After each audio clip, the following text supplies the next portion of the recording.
Something I've learned the hard way is you got to really be careful with who you take your advice from. All right, so imagine this. Scenario A, you just got your CDL. You are super excited to get on the road. Maybe you have a job lined up, a carrier lined up, or maybe you're just going into this at a truck driving school. You pay for it out of your own pocket. You're excited to hit the road and make some money. But you got to be careful because this can actually be a mistake, getting your advice from industry veterans. Now, I'm not saying don't consult them, okay? I'm going to give you some context as to what I mean by that. I'm not saying don't ever consult them. I think you actually should, but you have to be careful with the advice that you take. One of the first ones is do not command or do not work for less than X number of cents per mile, or with local, do not work for less than X dollars per hour.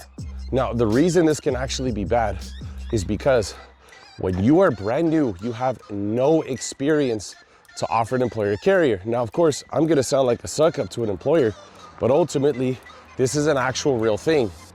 This is something many veterans of this industry will tell you, is that they had to work for a specific number of years in order to qualify to work for certain carriers.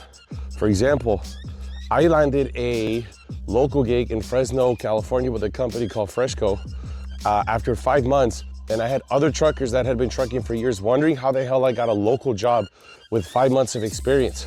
Well, come to find out, that company normally requires 2 years of experience, but because they were in dire need of employment, decided to just loosen up on that, so I was able to get a local gig that fast.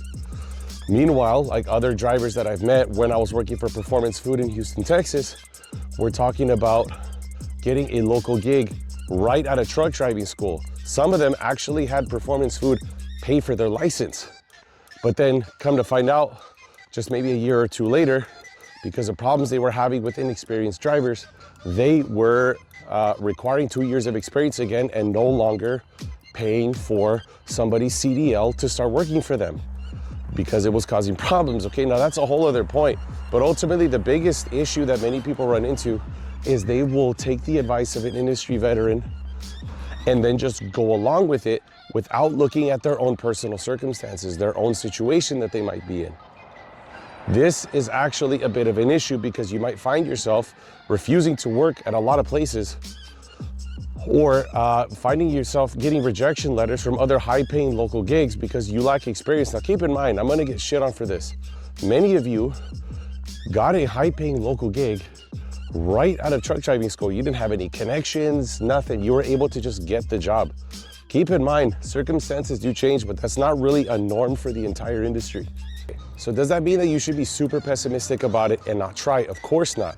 I was able to get that local job after 5 months before they put the restrictions back in for the amount of experience somebody needed to have. Ultimately, the takeaway with this video is not to piss people off, even though it's going to. It's to remember that when you get into this industry, any professional industry, experience is a big deal. And for the vast majority of us, it is going to be held against you.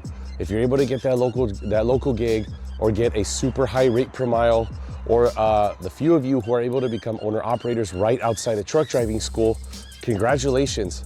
But remember, just because you did doesn't mean everyone can or that it's an industry norm.